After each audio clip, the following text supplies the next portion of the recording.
Hi friends, ನಮಸ್ಕಾರ. ನಾನು ಸುಮಾ. ಇವತ್ತಿನ ವಿಡಿಯೋದಲ್ಲಿ ಮಾವಿನಕಾಯಿ ಚಟ್ನಿ ಮಾಡ್ತಾಯಿದ್ದೀವಿ. ತುಂಬಾ ಚೆನ್ನಾಗಿರುತ್ತೆ, ಟೇಸ್ಟಿಯಾಗೂ ಸಹ ಇರುತ್ತೆ.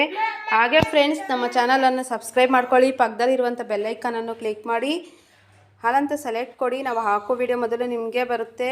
ಒಂದು ಲೈಕ್ ಮಾಡಿ, ಕಾಮೆಂಟ್ ಮಾಡಿ, ಶೇರ್ ಮಾಡಿ. Welcome to your channel Chikkaballapur kitchen. ಈಗ ಒಂದು ಮಾವಿನಕಾಯಿಯನ್ನು ತೊಗೊಂಡಿದ್ದೀವಿ. ಮೇಲೆ ಎಲ್ಲ ಸಿಪ್ಪೆ ಎಲ್ಲ ತೆಗೆದು ಅದನ್ನು ತುರ್ಬ್ಕೊಂಡಿದ್ದೀವಿ. ಅದನ್ನು ಜಾರಿಗೆ ಹಾಕ್ಕೊತಾ ಇದ್ದೀವಿ. ಈ ಮಾವಿನಕಾಯಿ ಚಟ್ನಿ ಪ್ರೆಗ್ನೆಂಟಿಗಾದರೆ ಚೆನ್ನಾಗಿರುತ್ತೆ. ಅವ್ರಿಗೆ ಊಟನೇ ಮಾಡಲಿಕ್ಕಾಗಲ್ಲ, ಒಬ್ಬೊಬ್ಬರಿಗೆ ವಾಮಿಟ್ ಎಲ್ಲ ಜಾಸ್ತಿ ಇರುತ್ತೆ. ಈ ಥರ ಮಾಡ್ಕೊಂಡು ತಿನ್ನಿ, ಚೆನ್ನಾಗಿರುತ್ತೆ. 4 ರಿಂದ 5 ಹಸಿಮೆಣಸಿನ್ಕಾಯಿ, ಇಲ್ಲಾಂದರೆ ಒಣಗಿದ ಮೆಣಸಿನ್ಕಾಯಿ ಇದ್ರೂ ಹಾಕ್ಕೋಬೋದು.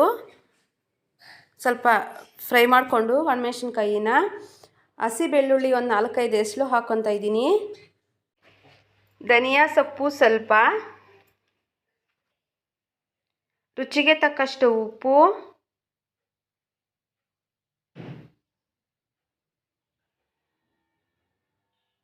ಹಾಕ್ಕೊಂಡು ಈಗ ಮಿಕ್ಸಿಗೆ ಹಾಕ್ಕೋಬೇಕು.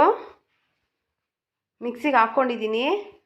ಬೇಕು ಅಂದರೆ ಒಗ್ಗರಣೆ ಹಾಕ್ಕೋಬೋದು, ಇಲ್ಲಾಂದರೆ ಏನು ಬೇಕಾಗಿಲ್ಲ, ಹಾಗೇನೂ ಮಾಡ್ಕೋಬೋದು. ಹೀಗೆ ಫ್ರೆಂಡ್ಸ್ ಟ್ರೈ ಮಾಡಿ, ತುಂಬಾ ಚೆನ್ನಾಗಿರುತ್ತೆ, ಟೇಸ್ಟಿಯಾಗೂ ಸಹ ಇರುತ್ತೆ ಮಾವಿನಕಾಯಿ ಚಟ್ನಿ.